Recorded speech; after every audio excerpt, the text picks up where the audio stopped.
Micron rallied on strong earnings yesterday, but optimism was clouded by the news that Apple, which is on the other side of this table, raised the price of its products significantly to deal with rising memory chip prices, warning investors that the memory chip prices cannot go up forever. On the macroeconomic front, the US PC inflation data came in line with expectations, helping pull yields lower. Alas, risk appetite is souring into the weekend as technology worries weigh heavier than the yield relief. So, welcome to Swissquote's Daily Market Talk. It's Friday, 26th of June. I'm İpek Özkardeşkaya. We will talk about the latest market news, macroeconomics, data, and technology, and obviously try to understand where the markets are headed next. But before we do, and as always, please keep in mind that opinions are my own, and this is not financial advice.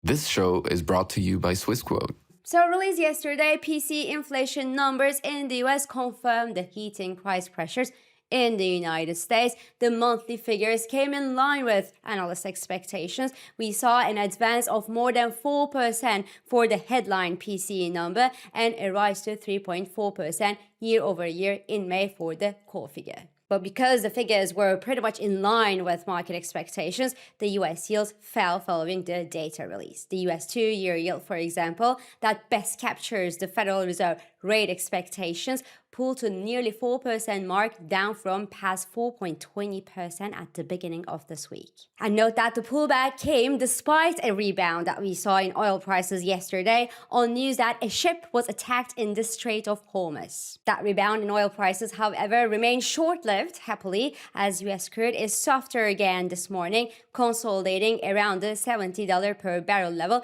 as investors are somehow overlooking the potentially rising geopolitical tensions in the Middle East and not pricing in the risk of further escalation into the weekend. So the latter, the relatively relaxed reaction to the latest Middle East news, along with Micron's blockbuster quarterly results, could have encouraged a risk rebound across the US and global financial markets, but it didn't. On its end, Micron materialized a 15% after-hours trading jump and closed yesterday's trading session more than 15% higher, rewarded by a set of blowout quarterly results and very strong guidance regarding the coming months thanks to robust AI demand. But that was pretty much it. This early optimism across the technology stocks remained very short-lived indeed, jinxed by Apple, which warned about what's happening on the other side of this table. Because there, the significant memory chip price increases led Apple to raise the price of its products by as much as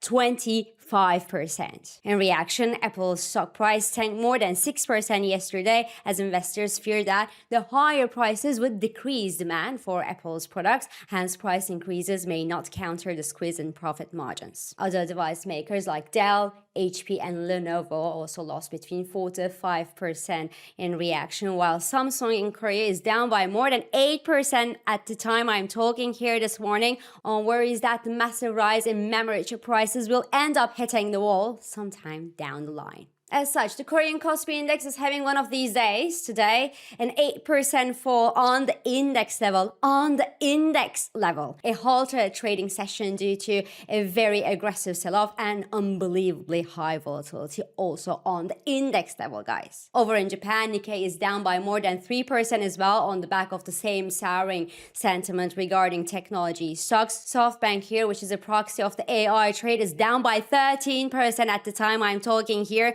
on Apple news first, and also on rumors that OpenAI is looking to delay its upcoming IPO later this year to 2027 possibly due to shaken confidence in mega AI IPOs following SpaceX's post-listing struggles, while CEO Sam Altman remains unwilling to accept any valuation below the $1 trillion mark. Elsewhere, Apple suppliers are also feeling the heat today in Asia. Moving to Hong Kong, the Hang Seng Index there is now looking like a series of falling knives, unfortunately. The index actually lost nearly 20% since its January peak, pushing it to the edge of the bear market, and it also just slipped today into the medium-term bearish consolidation zone after falling below the major 38.2% Fibonacci retracement on January 2024 to January 2026 rally. Now, overall, the Chinese technology giants have been totally unable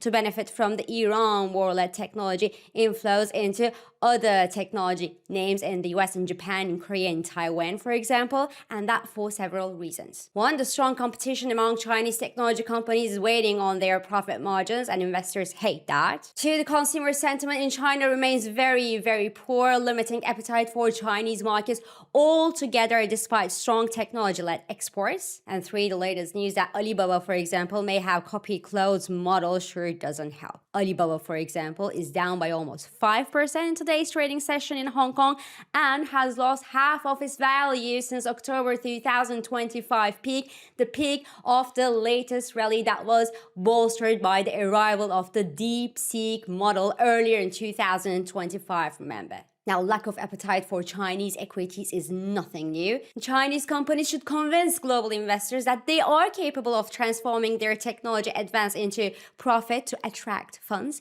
but it's not yet the case even for their EV makers. And what's even more interesting is that the Chinese companies today benefit from lower borrowing costs compared to their Western and Japanese peers. Alas, nothing to do. The broader economic weakness in China is heavily weighing on investor appetite, and that does not look ready to change anytime soon. Nearby in Japan, the heating inflation pressures gave a small boost to the Japanese yen this morning after the data was released this morning, pulling the dollar yen slightly lower as well, but didn't push the yields higher. So that was the good news. The 10-year JGB yield is significantly down this morning at the time I'm talking here, hinting that investors are actually selling their equities and buying bonds in an effort to take some risk off the table into the weekend. In this context, US and European futures are also in the negative this morning at the time I'm talking here, with technology-heavy US indices leading losses. Moving forward, the flight to bonds could continue in the continuation of this week's weakened sentiment in technology, also supported by the sustainable decline that we see in oil prices. The technology complex will probably remain under a heavier pressure than the rest, grappling with its own demons, while the easing global yields should limit losses in the non-technology and more cyclical pockets of the market, like the European indices, for example, where valuation gap with the technology peers widen enough to make these indices, these companies, interesting for the coming months for global investors. And a sustainable fall in energy prices should also back that rotation narrative. And well, to finish this week, let's have a quick word on El Nino. Europe is burning this month, grappling with very, very high temperatures for the Europeans, of course, and the latter climate phenomenon is expected to, well, slash crops, push soft commodity prices higher, and somehow fuel inflation through food prices this time. Well, note that inflation pressures due to higher food prices tend to be more contained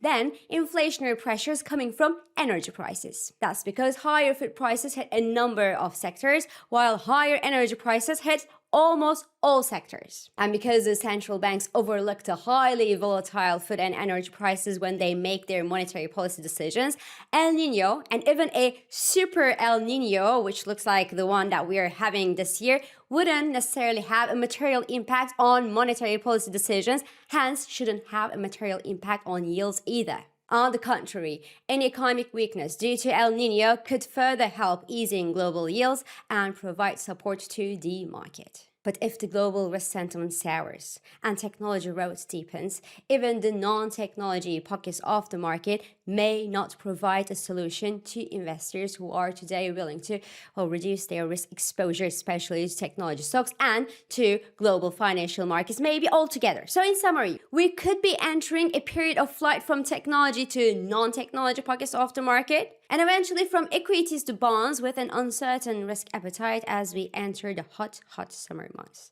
So this is all for this week. I'm İpek Özkardeşkaya, and thank you for joining me, and thank you for all your beautiful and supportive comments. I hope this episode of Market Talk has been helpful and it has been insightful to you. So please Do not hesitate to leave your comments, your reactions, and your questions below, as usual.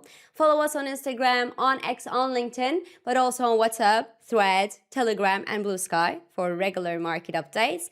Subscribe to our YouTube channel for daily market comments, and please don't forget to hit the like button on these videos to let us know that you enjoy them. So I will meet you again next week, and until then, good day trading and have a lovely weekend.